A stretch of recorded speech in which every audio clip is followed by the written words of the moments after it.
ఎలా ఉన్నారు? అందరూ బాగుండాలి, అందులో మనం ఉండాలి. మీ జేపీ. ఓకే. సో మనసులు కలవక విడిపోతున్న కుటుంబాలు, మనసులు కలవక విడిపోతున్న కాపురాలు, అది లవ్ మ్యారేజ్ అయినా, అరేంజ్డ్ మ్యారేజ్ అయినా, ఇంటర్ కాస్ట్ మ్యారేజ్ అయినా, డియర్ ఫ్రెండ్స్ గుర్తుపెట్టుకోండి, మనసు అనేది చాలా పవిత్రమైనది. మనసు ఇస్తే తెలుస్తుంది. ఎంత కష్టమైనా, ఎంత దుఃఖమైనా, ఎంత శ్రమైనా, అది ఏదైనా కానీ నువ్వు మనసిస్తే, నువ్వు ఆ అవతల వ్యక్తిని నువ్వు ప్రేమిస్తే, అవతల వ్యక్తిని నువ్వు ఇష్టపడితే, అవతల వ్యక్తికి నీ మనసిస్తే ఎంత కష్టమైనా నువ్వు భరిస్తావు, ఎంత బాధ అయినా వహిస్తావు, ఎంత నిన్ను దిగజార్చిన, నిన్ను తక్కువ చేసిన మనసిచ్చావుగా, అందుకే భరిస్తావు. డియర్ ఫ్రెండ్స్ గుర్తుపెట్టుకోండి, కుటుంబాలలో మంచి మనసుతో అర్థం చేసుకుంటే కుటుంబాలు నిలబడతాయి. మంచి మనసు కలిగి ఉంటే, ఆ ఇరువురు మంచి మనసు కలిగి ఉంటే కుటుంబాలు కట్టబడతాయి. మంచి మనసుతో నీ భర్తను అర్థం చేసుకో, మంచి మనసుతో నీ భార్యను అర్థం చేసుకో, మంచి మనసుతో నీ పిల్లల్ని అర్థం చేసుకో, మంచి మనసుతో నీ కుటుంబాన్ని అర్థం చేసుకో. మనసు లేకుండా ఇద్దరు ఒకే చోట ఉండలేరు. మనసు లేకుండా ఇద్దరు ఒకే బెడ్రూమ్లో ఉండలేరు. మనసు లేకుండా ఇద్దరు ఒకే కుటుంబంలో ఉండలేరు. మనసు లేకుండా కలిసి కాపురం చేయలేరు. ఇది అసంభవం. డియర్ ఫ్రెండ్స్ గుర్తుపెట్టుకోండి, ఒక ఇంటికి వచ్చిన తర్వాత, ఒక కాపురానికి లేదా ఒక ఇంటి అయ్యే చేతిలో పెట్టిన తర్వాత, సో మ్యారేజ్ అయ్యి అత్తగారింటికి వెళ్ళిన తర్వాత నీ మనస్సు నీ భర్తతో, నీ మనస్సు నీ అత్తగారింటితో, నీ మనస్సు నీ అత్తగారిల్లే తల్లిగారిల్లు, పుట్టినిల్లు, మెట్టినిల్లే పుట్టినిల్లు. డియర్ ఫ్రెండ్స్ గుర్తుపెట్టుకోండి, సర్వస్వం నీ భర్తే, సర్వస్వం నీ భార్యే, సర్వస్వం నీ పిల్లలే, సర్వస్వం నీ కుటుంబమే. ఒక ఇంటికి వచ్చిన తర్వాత, అత్తగారింటికి వచ్చిన తర్వాత, అది నీ పుట్టినిల్లే, మెట్టినిల్లు కాదు, పుట్టినిల్లే. నీ భర్త కోసం సహించు, నీ బాధ్యత కోసం సహించు, నీ కుటుంబం కోసం సహించు, నీ పిల్లల కోసం సహించు.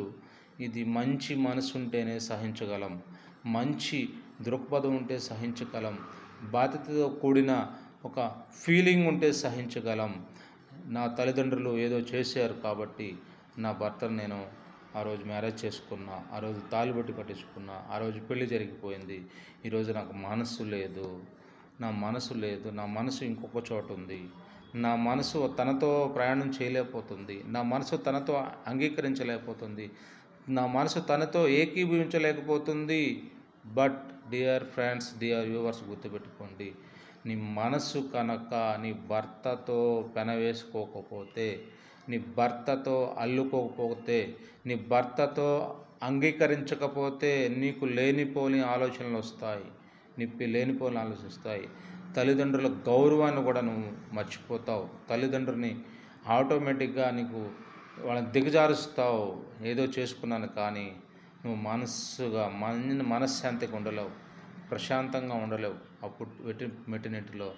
సో నువ్వు ఫ్రీగా ఉండలేవు ఆ మెట్టినింట్లో. డియర్ ఫ్రెండ్ గుర్తుపెట్టు, ఒక్కసారి మ్యారేజ్ అయిన తర్వాత, మ్యారేజ్ అయ్యే ముందు 1000 సార్లు ఆలోచించు, 1,00,000 సార్లు ఆలోచించు. ఆలోచించిన తర్వాత ఒక్కసారి నువ్వు డిసైడ్ అయితే నీ మనసు నీ భర్తతోనే అల్లుకుపోవాలా, నీ మనస్సు నీ భార్యతోనే అల్లుకుపోవాలా, నీ మనస్సు నీ మెట్టినింటితోనే అల్లుకుపోవాలా. నీ భర్తకి ఏది ఇష్టమో అదే చెయ్యి, నీ భార్యకి ఏది ఇష్టమో అదే చెయ్యి. అయిష్టమైన పనులు, వ్యతిరేకమైన పనులు, ఇష్టం లేని పనులు చేసి తన మనసుని పాడు చేయవద్దు, తన మనసును విరిచేయద్దు. మనసు విరిగిపోతుంది. డియర్ ఫ్రెండ్స్ గుర్తుపెట్టుకోండి, వ్యూవర్స్ గుర్తుపెట్టుకోండి, మంచి మనసుతో కాపురం చేయగలిగితే, మనసుతో, అది నా భర్త నల్లవాడైనా, పొట్టిగా ఉన్నా, బొద్దుగా ఉన్నా, వయసు ఎక్కువ ఉన్నా, బట్టనెత్తైనా, సో హ్యాండ్సమ్గా లేకపోయినా, నువ్వు ఇష్టపడ్డావు, నువ్వు ఓకే అన్నావు, అంగీకరించావు కాబట్టి నీ మెడలో తాళిబట్టి కట్టాడు. నీ తల్లిదండ్రులకు నువ్వు ఓకే అనబట్టి నీ తల్లిదండ్రులు నీకు ఇచ్చి చేశారు. సో కాబట్టి అతను నీ భర్త. నువ్వు చచ్చేంత వరకు, నీ బాడీ పోయేంత వరకు తనతోనే నువ్వు కాపురం చేయాలి, తనతోనే అణిగిమణిగి ఉండాలి, తనతోనే పెనవేసుకుపోవాలా.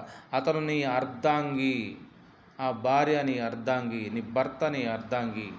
సో మంచి మనసుతో కాపురం చేసినట్లయితే, మంచి మనసుతో కుటుంబాన్ని కట్టుకోగలవు, కుటుంబాన్ని పోషించుకోగలవు, కుటుంబాన్ని చక్కబెట్టుకోగలవు, కుటుంబం నాది అనుకోగలవు. నీకు మనసుంటే మనసు ఇంకొక చోట, body present. No no no no.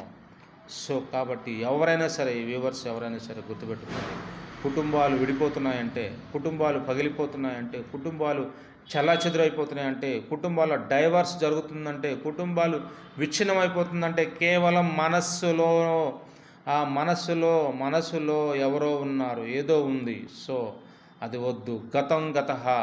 ఒక్కసారి నీ మెట్టినింటికి వెళ్ళిన తర్వాత, ఒక్కసారి నీకు మ్యారేజ్ అయిన తర్వాత, ఒక్కసారి నీ మెడలో తాళిబొట్టు పడిన తర్వాత, ఒక్కసారి నువ్వు దండ మార్చుకున్న తర్వాత, ఒక్కసారి నువ్వు రింగ్ మార్చుకున్న తర్వాత, ఒక్కసారి నిశ్చితార్థం జరిగిన తర్వాత, అతనే నీ భర్త, అతనే నీ సర్వస్వం, ఆవిడే నీ భార్య, ఆవిడే నీ సర్వస్వం.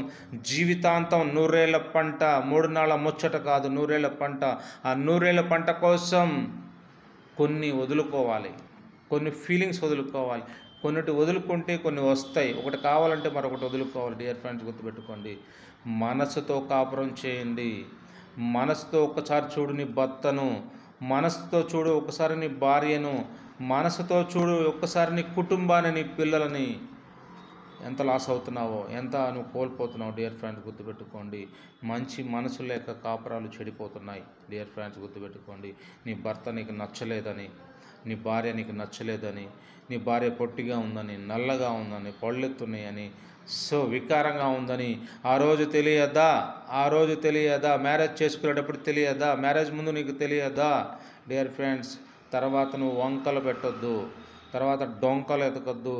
వంకలు పెట్టి కుటుంబానికి దూరం అవ్వద్దు, పిల్లలకు దూరం అవ్వద్దు, అత్తమామలకు దూరం అవ్వద్దు, తల్లిదండ్రులకు దూరం అవ్వద్దు. నా భార్య నాకు నచ్చలేదు, సో నా ఇష్టం వచ్చినట్టు ఉంటాను, నా ఇష్టం వచ్చినట్టు బ్రతుకుతాను, నా ఇష్టం వచ్చినట్టు జీవిస్తాను. నా భర్త నాకు నచ్చలేదు, నా ఇష్టం, ఇల్లీగల్ కాంటాక్ట్స్ పెట్టుకుంటా, నా ఇష్టం వచ్చినట్టు బ్రతుకుతా అంటే అది కుదరదు. భారతీయ సాంప్రదాయం, నువ్వు చచ్చినా బ్రతికినా, చచ్చేంత వరకు ఒక్కసారి 3 ముళ్ళు పడితే తనతోనే నువ్వు కాపురం చేయటమే కరెక్ట్. అతను కాదంటే ఇంకొకరి కోసం వెళ్తావు. అతను కూడా కరెక్ట్ అని గ్యారంటీ ఏంది? అతను కూడా నేను ప్రేమిస్తాడని గ్యారంటీ ఏంది? నీ వెనక డబ్బు కోసం, నీకు వెనక బంగారం కోసం, నీ వెనక ఏదుందో దానికోసం వచ్చేయడం అనేది నీకు తెలుసా? నీ సౌందర్యం పోతే, నీ అందం పోతే, నీ ఫిజిక్ పోతే, నీ యొక్క గుడ్ లుకింగ్ పోతే నేను ఎవడు దేకడు. అది మగాడైనా ఆడదైనా. డియర్ ఫ్రెండ్స్ గుర్తుపెట్టుకోండి, దయచేసి మనసుతో అర్థం చేసుకొని కాపురాలు చేసుకుందాం, కుటుంబాలను కట్టుకుందాం, కుటుంబంలో పిల్లల్ని సాకుకుందాం, ప్రయోజకులను చేద్దాం. మీ కుటుంబాలను మీరు చెల్లాచెదురుగా చేసుకోవద్దు, మీ కుటుంబాలను మీరు పెరికేసుకోవద్దు. ఎవరో నచ్చారని, ఎవరో బాగున్నారని, ఎవరో హ్యాండ్సమ్గా ఉన్నారని, నా భర్త హ్యాండ్సమ్గా లేడు, నా భార్య హ్యాండ్సమ్గా లేదు, నాకు అవసరం లేదు, నాకు మనసు లేదని నువ్వు అనుకున్నావా? నీ కుటుంబం స్పాయిల్. నీ తల్లిదండ్రులు ఇచ్చిన మాట స్పాయిల్. వాళ్ళు వృద్ధాప్యంలో ఉన్న తల్లిదండ్రులు నీ కోసం కోటి ఆశలు పెడతారు.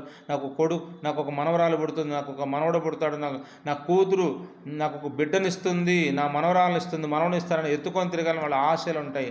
వాళ్ళ ఆశలు నిరాశలు చేయొద్దు. ఎంతో కట్నం ఇచ్చి, ఎంతో డబ్బులు ఇచ్చి, ఎంతో ఆస్తి ఇచ్చి నిన్ను ఒక ఇంటికి పంపితే నీకు మనసు లేదని, నీకు ఇష్టం లేదని నువ్వు ఏదేదో చేస్తే, తప్పుడు పనులు చేస్తే, పిచ్చి పనులు చేస్తే అది కరెక్ట్ కాదు. డియర్ ఫ్రెండ్స్, నువ్వు పెళ్లి చేసుకోకముందే 1,00,000 సార్లు ఆలోచించు. ఒక్కసారి డిసైడ్ అయిన తర్వాత నువ్వు ఎప్పటికీ తను నీ భర్తే. అందంగా తనలో ప్రభాస్ను ఊహించుకో, తనలో మహేష్ బాబును ఊహించుకో, తనలో ఒక మంచి యాక్టర్ని, మంచి ఒక హీరోను ఉపయోగించుకో. నా భర్తే నాకు హీరో, నా భార్య నాకు హీరోయిన్, నా భార్య నాకు ఒక సౌందర్య, నా భార్య ఒక అనుష్క, నా భార్య తమన్నా, నా భార్య అని. సో నీ భార్యలో వాళ్ళని ఊహించుకో, కానీ నీ భార్యను వదిలిపెట్టొద్దు, నీ భర్తను వదిలిపెట్టొద్దు. నీకున్నది ఏదో నాకు తక్కువైంది, నాకు మనసు లేదు, నాకు ఇష్టం లేదని నువ్వు మళ్ళీ దూరం అవ్వద్దు. నీ కుటుంబాన్ని నువ్వే పీకేసుకుంటావు, నీ కుటుంబాన్ని నువ్వే పెరికేసుకుంటావు, నీ కుటుంబానికి నువ్వే దూరం అవుతావు. అప్రదిష్ట పాలవుతుంది, నీ తల్లిదండ్రులకు చెడ్డ పేరు. డియర్ ఫ్రెండ్స్ గుర్తుపెట్టుకోండి, మనసుతో మెలుగుదాం. నీ కుటుంబమే నీ భర్తే, నీ కుటుంబంలో నీ పిల్లలే, నీ తల్లిదండ్రులే, నీ ఆస్తి పాస్తులు, తనతోనే జీవితాంతం. మనస్సు ఇచ్చి చూడు నీ కుటుంబానికి, ఇష్టాన్ని పెంచుకో నీ కుటుంబం మీద. ఓకేనా?